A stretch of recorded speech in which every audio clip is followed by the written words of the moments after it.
I think for me, success is to have the perfect balance in life. It's something that I keep tweaking, keep discovering a new level of balance. If you have a healthy mind, healthy body, you're able to contribute a lot more in your family and in your business. Whenever we hire someone, the first thing we look out for is, can this person carry on the reputation of the company? It's very important to be doing not just work that makes you that covers your bills, or makes you enjoy a better quality of life, but also work that's consequential, that is impactful, that you can that gives you a sense of pride when you describe it to others.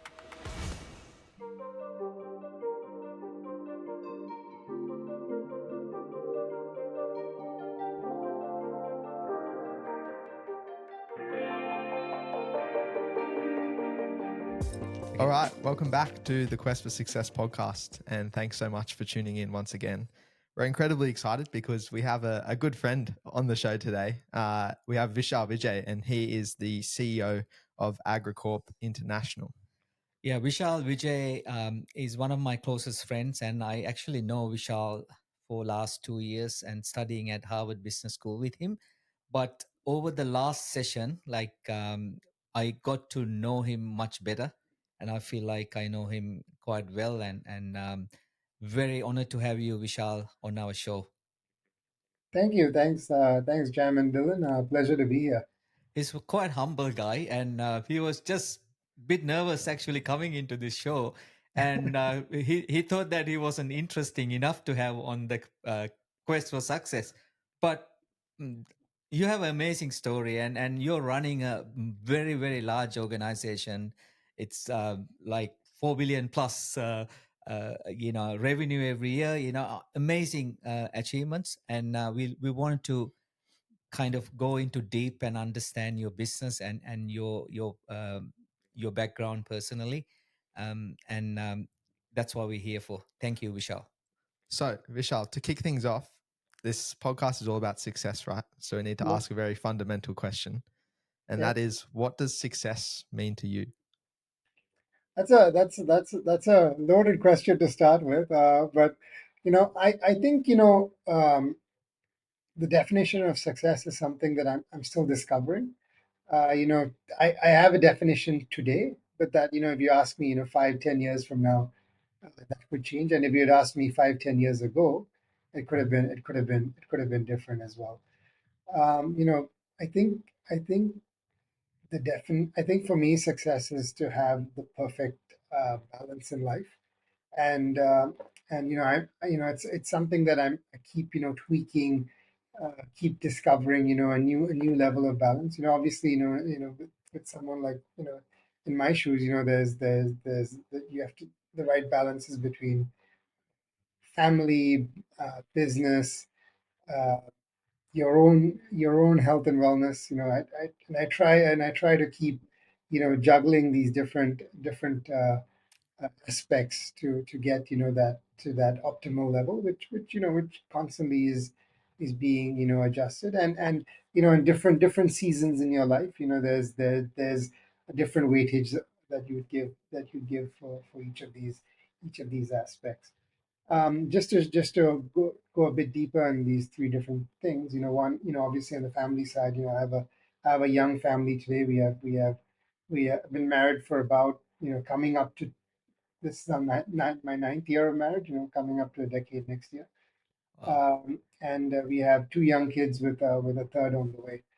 Um, Congratulations. Thank you. And that's a lot of, there's uh, you know, a lot of work involved, which is thoroughly enjoyable to be a part of, the lives of the kids. They just, especially for the older, I mean, the two young ones, they're getting to stage of their lives where they kind of are just, awakening, as as as kids that are realizing, the world that they live in. They're kind of, they're very curious. They have a lot of questions. They're just discovering their interests. So it's a very cool time to be a parent, and you want to make sure that you are, present as they kind of, go through this initial, phase of life. So that's that's what I'd say there. Obviously, I need to, with my wife as well. I need to make sure that I do have enough time to spend with her too, and to discover, to keep, discovering new ways to enjoy this journey of marriage Absolutely. together. Um, on the business side, it's, especially we've been growing up quite a bit in the last few years. I think, especially, with my generation and the generations, the younger generations, I think, it's very important to be doing, you know, not just work that makes you that covers your bills, or makes you enjoy a better quality of life, but also work that's consequential, that is impactful, that you can, that gives you a sense of pride when you describe it to other people.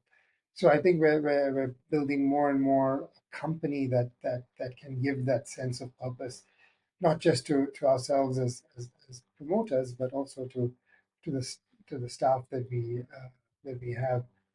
Um, and and on the personal side, as Jam knows, I do enjoy, my sports. I try I try and be as active as I can, because, I think, that kind of ties in a lot with with our own, with the first two, because, if you have, a healthy mind, healthy body, you're able to be a lot more, you're able to contribute a lot more in health, and I mean in your family and in your business. So I see that as a responsibility for myself, to ensure that, I do make enough time to take care of myself, so that I Absolutely. can, take care of business and family as well. Absolutely. I mean, we learned that at Harvard, look after yourself first, and then the family, and then the business, and in that priority.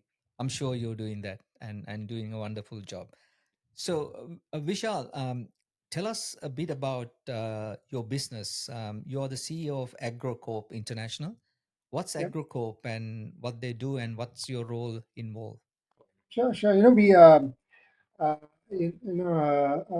few, just after coming back from Harvard, we had a interview in the national newspaper here, with one of the most, famous journalists in Singapore. And one of the things, she was asking, she was one of the questions she was asking was, how did this name come, right? And I was, I was telling her that it's pretty rare for when, that companies, when companies start, that the founder gives a name that is much larger than what the company actually is, and gives a lot of room for the company to grow into. Um, so in this particular case, the company is, now befitting of the name that it has, which is, it's a corporation in the agri-commodity space, hence the name AgroCorp. I joke with my dad all the time. When he started the business, why did he call it AgroCorp? He could have called it, Vijay and Family, or Yeah. Vijay and Sons, or Vijay Trading Corporation, or something.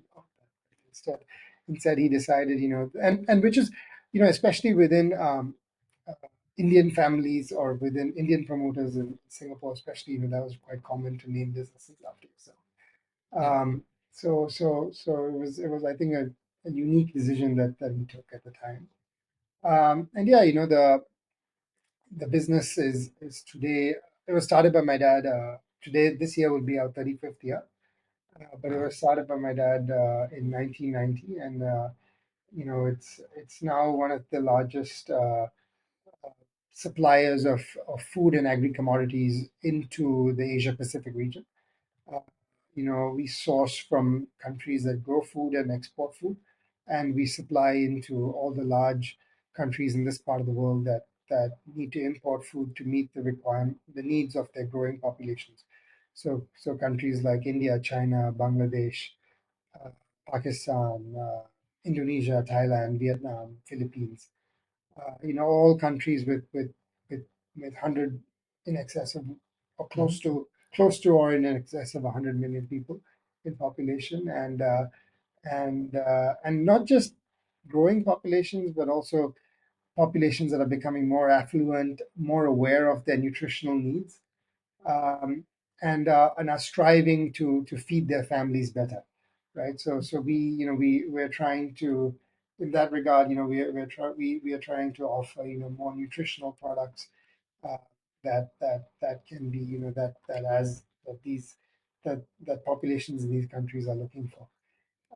So since I joined the business, I joined the business about in 2016. So the same year I got married. So that year was a Mhm. big change for me. So um, one of the first things I did when I joined the business was to work with my dad and my mom to have a a rebranding exercise for the company, which they were anyways looking to do. And we came up with a new tagline, which is now nourishing a changing world. Uh, and I think that really encapsulates what we do. Sorry to interrupt. I just wanted to jump on quickly and say a massive thank you for all of the support so far. But I also wanted to ask a favor of you guys. We want this podcast to reach as many people as possible so that we can share all of the incredible learnings that we've had so far. But in order for us to do that, we need to grow our following to beat the algorithms. But the good news is, however, there is one simple thing that you can do to help us reach that goal.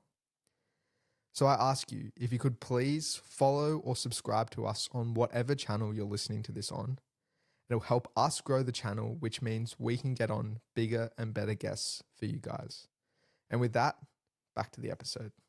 And when you came on board, I remember doing a bit of reading. You kind of started a spin-off brand of AgriCorp, going into using the products that you guys trade and trying to create actual end consumer products with them as well. Yep. Can you tell us a little bit about that? Because it Yes. sounded like that was kind of your baby. Yeah. I mean, there's we joke all the time that AgroCorp is actually the middle child in our family, because this company was started in between my brother and my birth.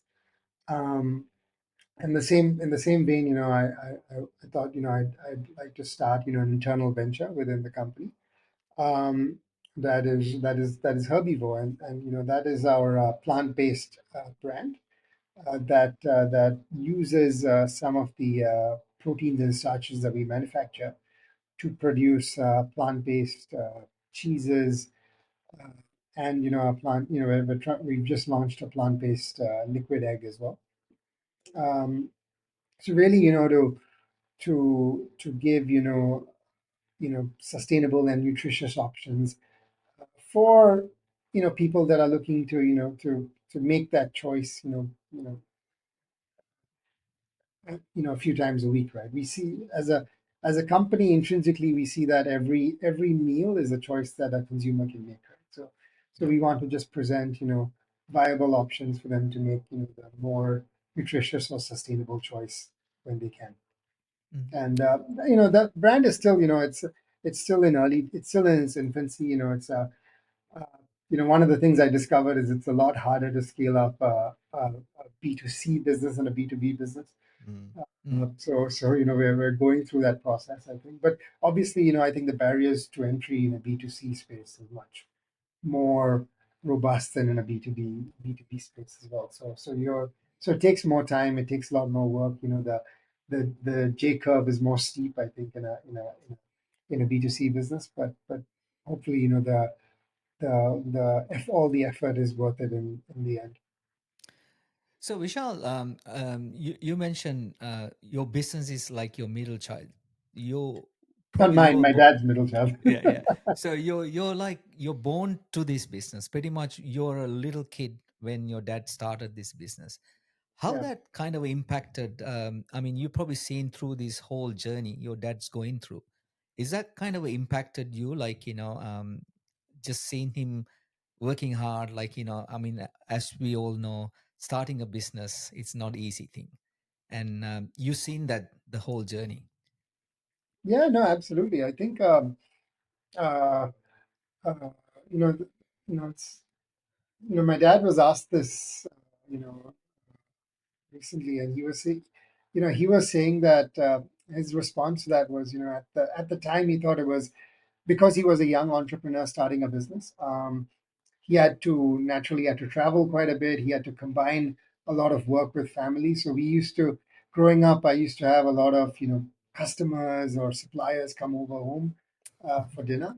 Um, and he used to travel quite a bit. He missed, as a result, he missed a lot of uh, important, you know Events. my mom was essentially the parent who was more present, especially in school and stuff like that. Dad would be there for the really really big things, but on a day-to-day basis, mom was really guiding my brother and myself through school, at least in the early years. um, but so he was saying that initially he felt bad about it, but now I think he's got a new sense of perspective, because by combining a lot of work with family, he was able to sort of bring my brother and myself into the business very early Mm, on, where we mm, could see that there was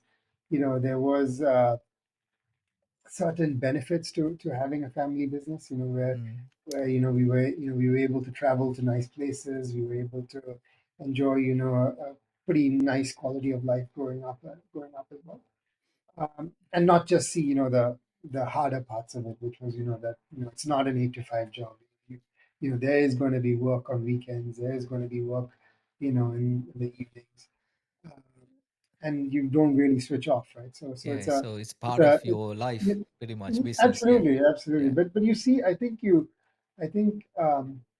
the other thing is that I'd say is that he also left it to us to decide if we wanted to come into the business. There wasn't really any pressure Okay. to so initially, when I started, when I went to college, I thought I wouldn't actually come into the business, at least not so soon. Um, and as gradually as things moved on, I graduated from Cornell in 2012. I worked in the U.S. for a few years, um, and then my girlfriend, now my wife, was based in Singapore. So I actually moved back for her, not really for the business. So I moved back in 2014, worked outside the business for 2 more years, um, and then my dad wanted me to help him with an engineering project that he had in the company. Um, and because at the time I was working as an engineer, and I'd done an engineering degree as well. I thought I could, I thought, sure, I'll just help him on the side. But as I got more stuck into it, I could see that it was quite interesting. I could see that there was impactful work that was being done in the company, and then gradually I decided to make the move to come in. Um, and yeah, maybe that was Mm, that subtle way of getting me into the business, as yeah. opposed to you hear stories of a lot of the time, in family businesses, where even before the kids go off to college, the dad says, you do your degree and you come back, right? Yeah, So yeah, this was a bit more, uh, he left yeah, he left it a lot more to my brother and myself, which I think ultimately, by giving us that rope, uh, he was, he got the desired result, I guess. yeah, yeah. You have that option to join if you wish. Yeah. So Vishal, but seen through this journey, when you joined the business, you had any kind of a eager to change anything that your dad was doing? Like you thought, well, we need to do it in a different way. Yeah, I mean, there are ways there. That's something that it's a constant process, right? Even today, I'm the CEO of the company. Dad's the chairman. He's the executive chairman, and uh, that was him, by the way. So Yeah. he's the executive chairman, and he underlines. The joke I tell people is he underlines executive in his card. Uh, because he's still involved, quite a bit on a day-to-day basis. Yeah. And that's because he has nearly. he has more than 40 years of experience within this industry. Mm-hmm. So there's there's a lot of uh, know-how there that we still want to tap into to as an organization. Um, so it requires, I think, when I first joined the company, I did not want to. I came in with, it was important, I guess, to come in with a sense of humility, Mm-hmm. not to try and really rock the boat too much. To try and work together with Dad to make the changes that he thought that the business needed. Obviously, if there were things that I thought needed to be done differently, I would tell him. Uh, but not to try and do anything without his blessing, right? Yep. And and yeah, over time, the company is, since from 2016 to now, the company's has shifted more and more in my mold, I could say. But still, it's still, in that, middle ground between myself and my dad. And gradually, as I took over as a CEO last year in February. Uh-huh. Um, so it's, I think, as we move, as we keep progressing on this journey of transition, on this journey of stewardship, and on this journey of learning that I'm on, um, more and more of those adjustments will happen. But that being said, between me and my dad, there's not fundamental differences that, you won't find, AgriCorp, 5 years from now being, I don't know, a restaurant business Yeah, as yeah. opposed to being a trading business, right? But it's nice to have that someone that you can go back to and seek that No, advice, yeah, yeah, confirmation. absolutely, Yeah. And and and you both bring good balance together, I guess.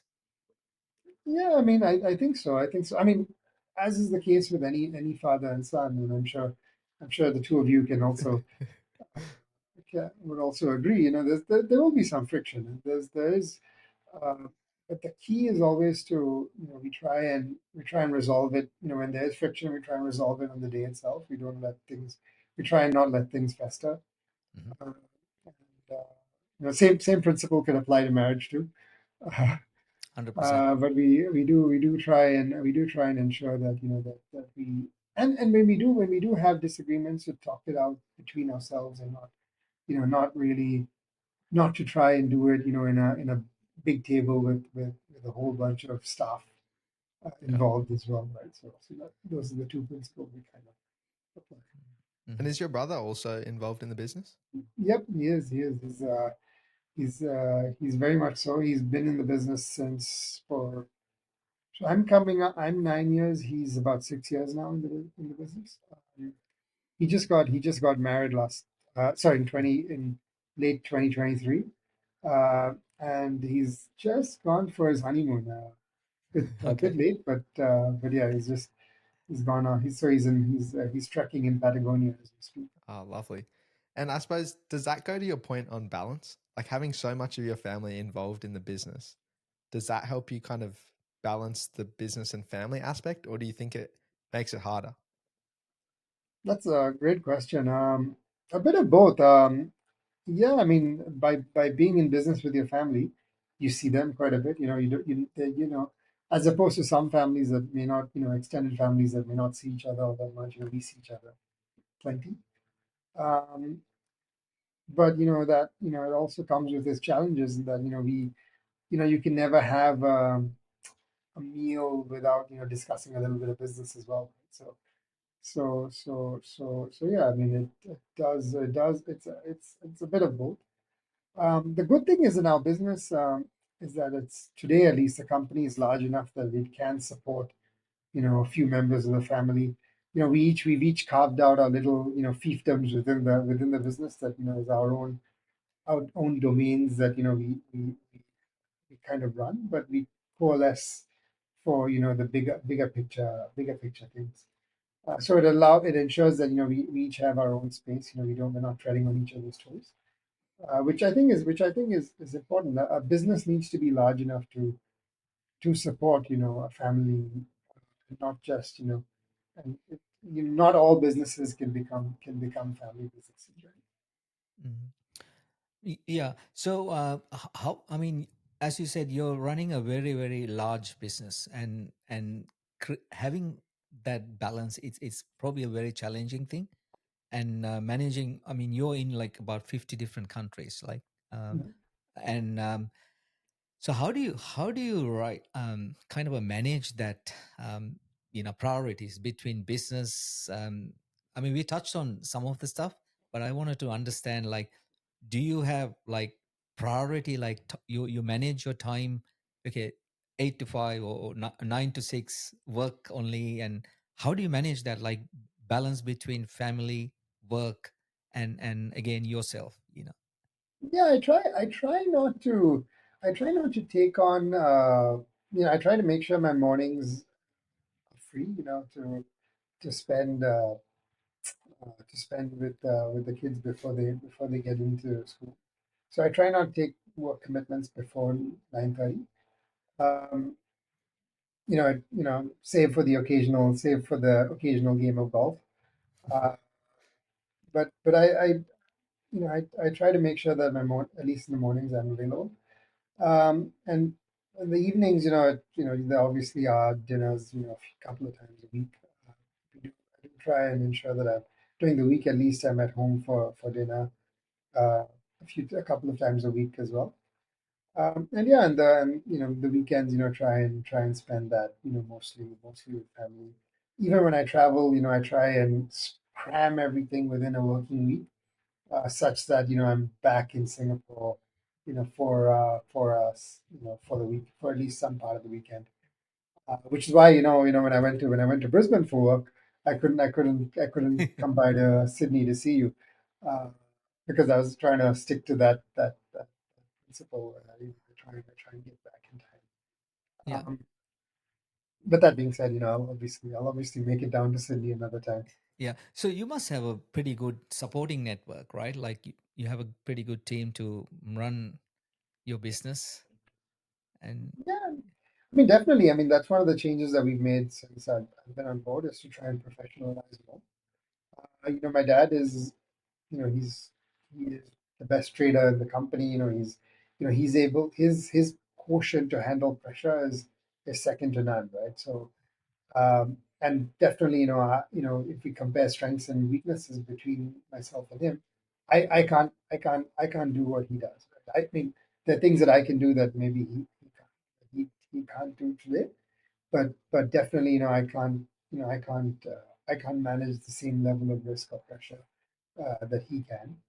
So as a result, we have expanded and hired more professionals to come in to provide that support system, for the company, as it's expanded to being, you know less of a founder-led business to more professionally run. Mhm. And you mentioned there's some things that you can do that your dad can't, and vice versa. What are the Yeah, things that you think you excel at? I think he's I think I've been able to, I think the ability to make connections, to rise above the day to day, and try and strategically think about what are some of the areas we want to look at or expand into, to try and stake, the connections point is to develop a network that we can work within as well. I think is something that I'm probably more adept at, and I think that's potentially a generational thing as well. And yeah, so as a result, some of the things that I've been able to do is to to add more facets to our business, as opposed to the purely trading business that has been the backbone of the company and brought us a lot of success, but may not necessarily be the thing that we want to hinge our future pathway on entirely. Right? So I've been able, through me, we've been able to get manufacturing of food ingredients into the branded business, uh, develop more trading channels, as opposed to purely servicing our physical customers. Um, I think and also we do have we have in-house R&D as well. Um, that so these are aspects of business that I've been able to bring on uh, because of that ability to try and be a bit more strategic than, than he is. But he's great on a day-to-day basis, in terms of generating revenue and profitability, which is what any business needs in Yeah. order to be more strategic. Yeah. So Vishal, you're in the agro business. I believe that's because you're in more commodity type of stuff, and it's a very competitive business, right? Yeah, And how do you keep you apart from the competition and create that competitive advantage? it's hard. It's hard. I mean, this is the business with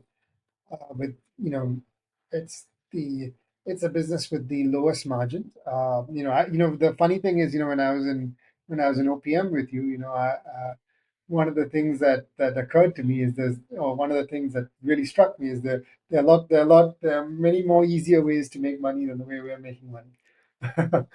um, but no, I mean that's a joke. I think the grass is always greener on the other Yeah. side. But but um, but it's I mean, trading commodities is very difficult. Uh, Very, very thin margins. Sometimes you're working on zero margin or negative margin. A lot of volatility as well. You're not just dealing with volatility in markets, but also volatility in logistics. And especially during COVID, as countries were closing down, it became extremely difficult to fulfill contracts that we had. One of the things that we take a lot of pride on is we are one we our brand is the trust that our customers can place on us. Hmm. So regardless of whatever happens, we always honor the contracts that we've entered into. Uh, even if it means taking a massive loss, we still execute as per the commitments that we have with our customers and our suppliers as well. Hmm. So both ways. So so we so yeah, I mean it's a very challenging business to be in, but you are how you carve out a competitive advantage is when you have that stickiness with your you develop that stickiness with your customers because of the track record that you have with them, Yep. such that you're always their first port of call Yep. when they need something. Right? And another point of pride for the company is that we've never lost a customer. We've always gained customers over the years. And so which is how we've been able to scale, a business that started with $25,000 of capital, doing a few $1 million of, of business a year to what you said, $4 billion, right? Is the only way you can do that is to keep increasing your customer base Absolutely. Creating over that time. So trust. Yeah. that I think that trust is something that is our secret sauce that we've been able to develop over time. And it's something that's very easy to lose.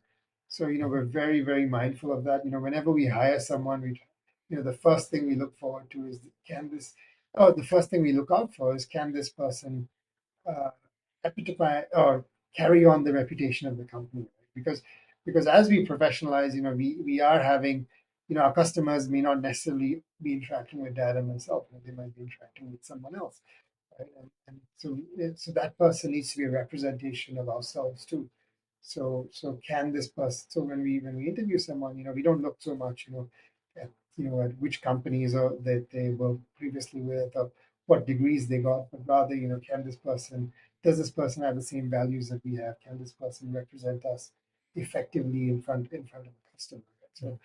So yeah, that's essentially how we stay ahead of the competition, or keep ourselves uh, unique in this industry. But of course, as we diversify our business interests, as we as we go further downstream, as we and upstream, with mm, our presence in ingredients and in the branded space, mm, we try and produce um, more revenue streams, more angles of profitability, such that we're not, if should if there's a fundamental shift in the core business, or the that we're still able to rely on other avenues to keep going.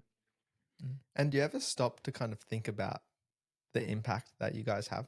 Like just thinking about it from a world perspective, essentially you're providing some very core food ingredients to a large population of the world. Like, do you ever kind of sit with that? I think it's something that we've become more mindful of in the last few years, especially. If you think about all of the more significant global events that's been happening, we have been and we have had we have been impacted by it, and we have played a role to sort of alleviate some of the difficulties that have that came about as a result of it. For example, on the back of COVID, we were our business was striving to keep supply chains open. We were Mm, still, you know, as certain countries banned exports, we found ways to work with other countries to ensure that food supply chains kept open into this part of the world.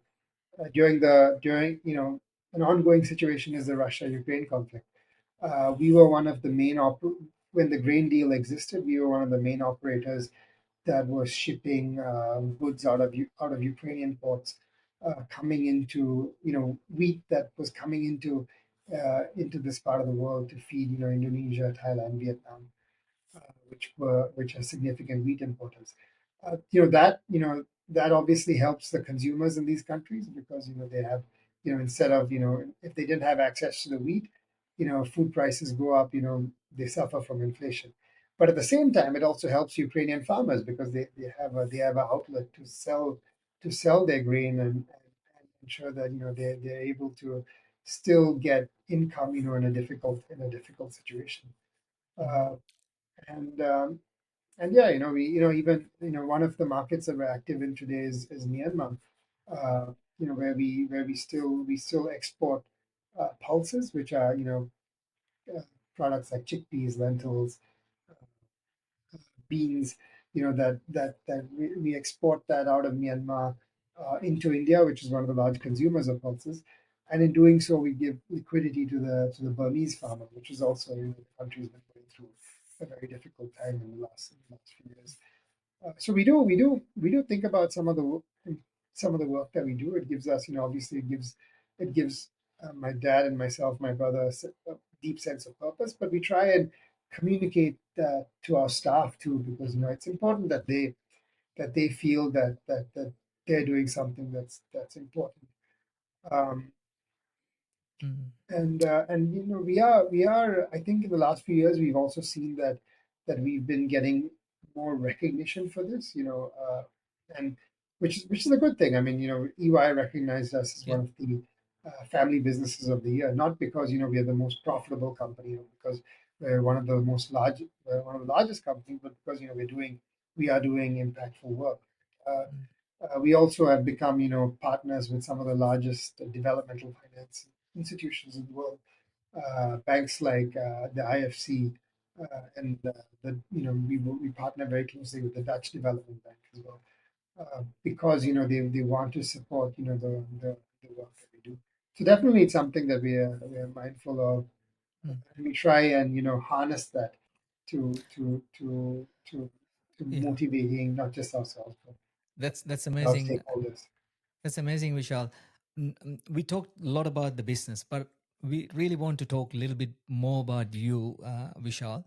So take us through to your early days. Like, were you born in Singapore, or what's your background? Like,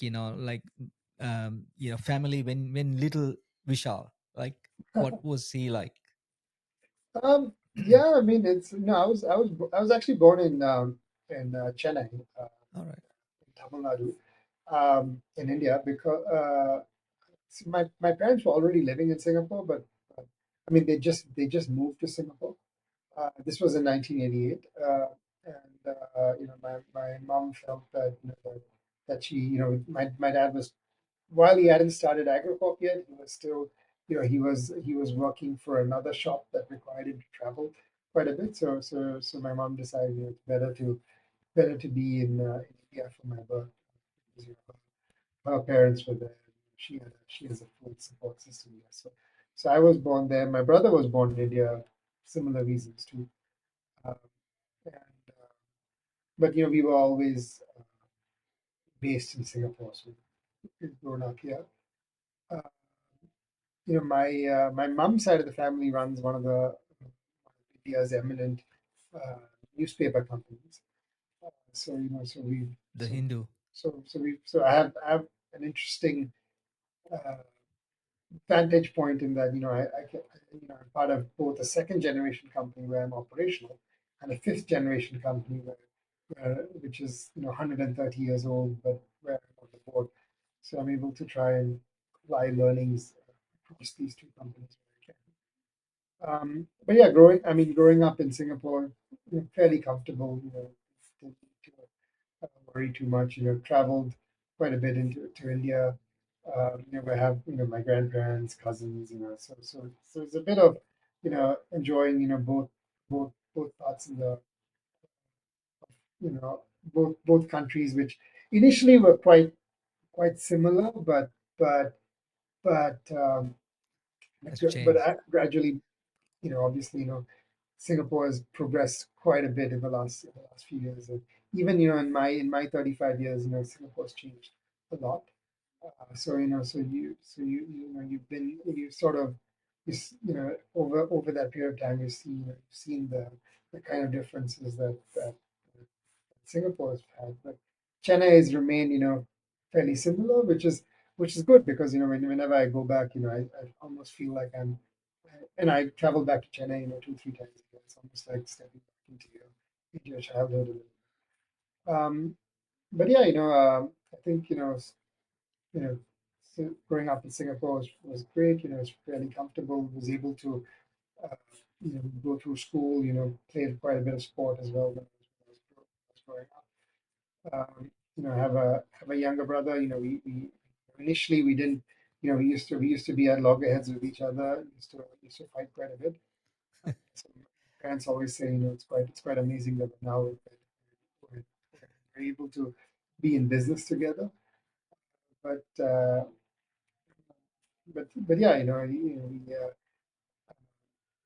the cool thing is, he's, even though we did fight quite a bit, as two male siblings might fight. Um, he kind of followed a similar path as me, in that, same school, same sport. He's a good, he's a decent tennis player too. All right. Went to the same university. So, so, so in a certain degree, I mean, I feel like, he saw that, what I was doing was good, which is why he followed a similar path. And because we followed similar paths, we're now quite, we're fairly close, and we're able to work quite well together. And looking at like both of your parents, do you see any like key traits which you think you've developed from them or you've taken from them? Yeah, my mom and dad are fairly different. My dad is, they're they say opposites attract, right? So they're fairly, personalities are quite different. My dad is fairly rational. Not my mom is more sentimental. Uh, you know, my, my dad always tries to in business. He says, you always look at things, you look at the circumstances, and make the best decision at the time, right? But don't let that influence, the decision you make in the future. The relationship you might have with a counterparty or a customer might be bad today, but that keep working on it, because it can improve in the future. It can turn things around in the future. So some of his best customers today were once, adversaries at the start. Whereas my mom, is more, sentimental. She's definitely more, she's very close with her extended family. She, she likes to, uh, she's very in tune with her culture as well. So so as a result, growing up, I think, we could see, we benefited from both of their uh, perspectives, which was different. But hopefully, for myself, I think I'm somewhere, my own personality and perspective is somewhere in the middle of both of Mhm. them, and I'm hoping that I'm channeling the best of both. Mhm. Are they both coming from a business family background? Like you mentioned, your mom came Yeah, from. yeah, What my about your mom dad? is because of her family business. She's definitely from a business background, but less operational. I think, Yeah. because the family is because the business is as old as it is, and because she's a fourth generation. She was never, she was not operational in the business growing up, Mm-hmm. or as some of our cousins were, but she wasn't. Uh, but when my grandfather passed away, she then took on a board role in the business, um, which he's now handed over to To me. you. Uh, so she, whereas not be whereas not being operational in that business, I think she's always grown up being part of a family business, so she understands the pressures that, and and yeah, she's definitely been a part of this of AgroCorp. She's one, she effectively was one of, my dad started the business, then a couple of years later he brought on one of his friends as a partner. But my mom's always been part of the business, from day one. She used to handle HR, admin, everything that allowed my dad to focus on revenue and profit. She handled everything Nice. else.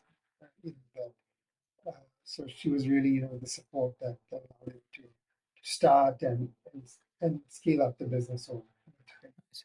What about your dad? Is he coming from a business background as well? Yeah, yeah, he was my grandfather. Outside my dad's office, there's a big picture of my grandfather. Even though he wasn't, you know, in traditional terms, a founder of the company. I think in a lot of ways he was the guide for the in a lot of ways he is a founder of the business, because he really, my dad really looked up to him, and followed in his footsteps in a lot of ways, because he was the first person that really entered into this industry and brought my dad into this industry. So they actually used to work together as part of a larger corporate, which is what my dad was working for when he was first in Singapore. And then after my grandfather retired, he decided to come out and start his own business. Yeah. And, coming from a family where both sides are fairly successful, do you or did you feel like this kind of need to prove yourself? Absolutely, all the time. You got to, you got to keep earning your stripes. You have to keep being able to prove to people that you are capable. Because it's not, even me being the the CEO of the company, that's not something that I took for granted or assumed that was coming my way. I think, you know, uh, since I entered the company, I worked on different aspects of the business. When I started in the business, my dad didn't really know what title to give me, so he just said, "Be a business development executive," right? Which could mean anything, right? I mean, Yeah. from there, as I got involved in different aspects of the business, as I was able to handle challenges well, and execute successfully on these different aspects. I started getting more and more responsibility, started having more and more people reporting to me, um, which then enabled me to be the choice for to run the business when my dad was ready to make that transition. But it was definitely something that I never assumed to be a given, and I don't think he also thought it was a given. He wanted to see Mm.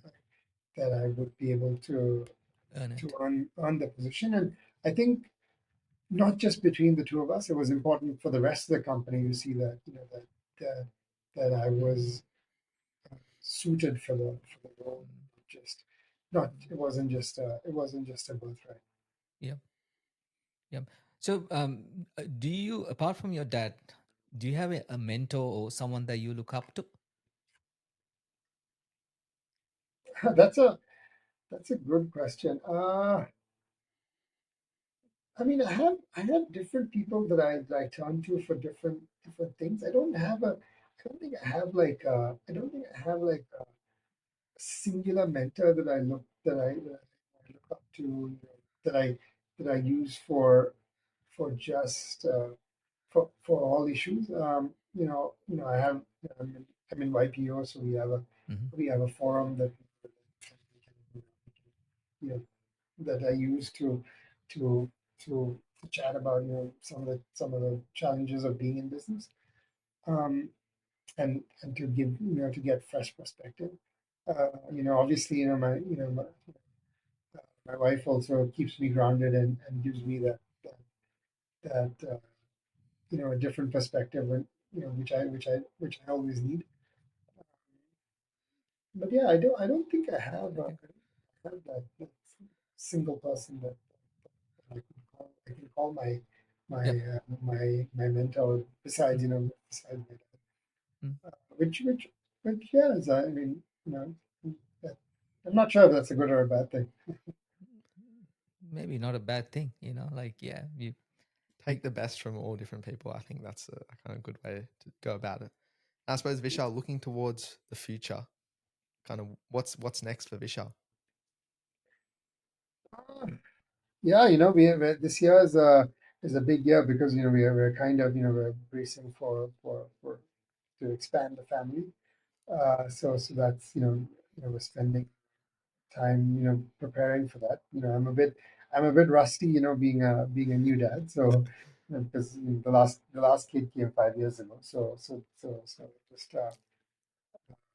going to have to remember how to be a new dad again. Um, and that's I think we're kind of that's the big thing for the year that we're all getting ready for. On the business side, I think we're the year is going quite well. Um, for the last few years, every year we've had in terms of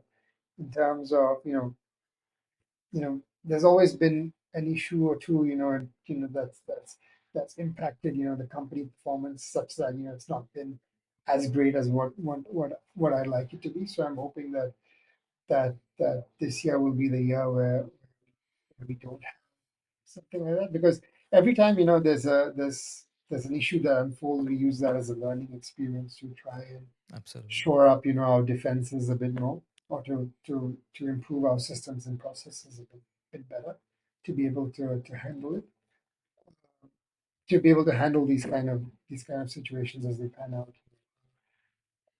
So I'm hoping that this year is definitely one of the best years that we have.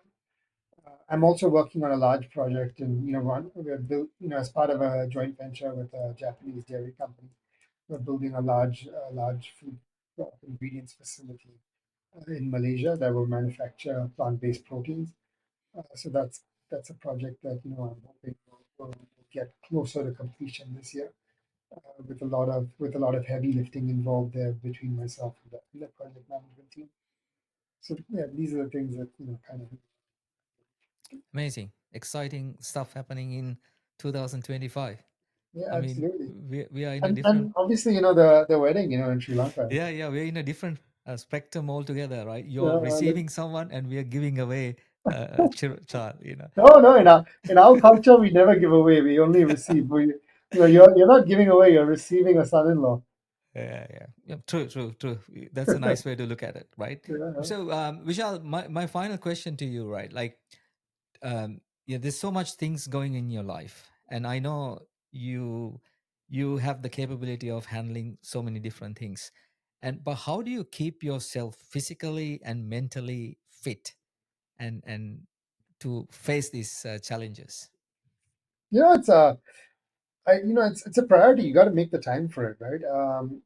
And we, it's the physically fit part is easier because you just exercise, and I try and between like yesterday evening I went for a jog. Uh, Day before I played a little bit of tennis. So you just try and do some. I try and do something every day if I can. Obviously, it's not possible every single day, but but most days I try and do something. Um, the on the mental side, try and make sure there's a little bit of time to unwind every day. Mhm. Uh, you know, you know, I've started. Me and my wife we've started playing a little bit of chess. Nice. Complete both of us are complete novices of the game, but just last year there was a World Chess Championship towards the end of the year in Singapore, which Nice.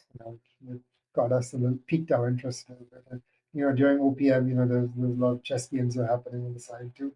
So just trying to do some of those things. We like to as do most couples, we like to watch a little bit of telly at night too. But yeah, I mean, it's important to make the time for it. It's got to be enough, no matter how busy you are. It's got to be enough of a priority to ensure that you give yourself that space to be able to recharge. This helps too. Remember, Oh yeah. Yep. gives us a Yeah. lot of it gives us a lot of data now. So we Yeah. can't we can't say that we're not mindful of our rest and recovery because you have the data on your fingertips. Absolutely. Absolutely. Yeah. And Vishal, I suppose looking back on your journey, do you feel successful? Uh, I think if you ever do feel successful, I think that's it's a bit dangerous. I think because you might stop striving. So I never, I always, I think it's important to take stock of what you've achieved, but I think it's also important to make sure that there's always something to keep chasing, right? So But in I terms of your definition, right? Because it was about yeah, balance between yeah, those three sectors of your life. yeah. Do you feel I think successful I, in I that think I sense? found a measure. I think I have found a measure of success, but I'm Mm, still trying to optimize. yeah. That's what I'd Mm. say. Awesome. Well, Vishal, we're mindful of the time, and it's been a fantastic conversation, kind of unpacking your journey. And we've definitely learned a lot. And I've written down a few key traits which I think have been critical to your success, and I'd like to share them with you. So the first one is you're very humble. Like even at the beginning of this, you kind of didn't want to talk too much about the material successes that you and the business have had, and I think that kind of ties into the authenticity piece of it as well, and humility as a second to that. I think it would have been easy to kind of pretend like you didn't have a level of privilege growing up, but you accept that, and you want to build upon that. So you use that as kind of like a base. You know that you're walking on the shoulders of giants, but you want to accelerate that for the next people to come as well. And so I think that kind of all ties into this very authentic version of yourself. You're not trying to pretend to be someone that you aren't. Um, the next one I've got is you're quite a forward thinker. You mentioned when coming into the business, you're trying to offer a bit more of a fresh perspective. Yeah, you don't want to change things up totally, but you're always looking towards the future and trying to kind of future proof the business and diversify it. And then the last one I've got is uh, agility. I don't know if that's the right word, but you manage to work on a lot of things all the time and still make time to do look after your family and keep that balance across all three aspects of your life. and also make time for us and jump on the show. So we're really, really grateful for that. So add to that agility part. This is what I really like about Vishal, and I think this is his really the core strength is he's showing up. Doesn't matter what, right? He's the guy always coming to every meetings, attending all the social and networking events. Still go and play every single sports offered, and not just playing, he's actually a champion. He actually won the tennis champion at the OPM, which is, we are so proud of you when you did that, because he's not just an ordinary tennis player. He's like very good, very, very good. And then, like, he's going beyond and above, like, above and beyond. Like, he's go and meet professors, every single one of them, and he's got this unbelievable presence, right? Like, go and attend and doing all that. Here we go, he's actually going and running a marathon, like, while we Right. at uni. And his capacity is unbelievable, like, because he's got this passion that I wanted to be involved, and I want to try everything, I want to be part of this whole journey, experience it, that curiosity as well. So this is, I mean, knowing you well, Vishal, like, something that I've seen, and outside that is one of the most intelligent guys I met throughout that journey. And yeah, it's got so many good things that I can continue to talk about, but I can tell you, your business, if you go public, I would definitely invest in your business, Thank you. because there's an amazing guy behind it running the show. And thank you, Vishal, for your time. Really Of course. enjoy having this conversation, and look forward to seeing you soon somewhere. Thank you. Thanks, Jam. And congratulations for all the good work that you and Dylan are doing. This is a really good series. So I hope to hear more and more of the profiles and behind the scenes stories of a lot of our classmates.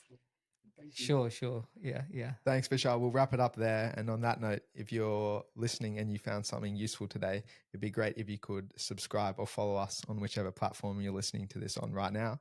And if you want to see more about inspiring content, you can head over and see all of our episodes at our website, thequestforsuccesspodcast.com.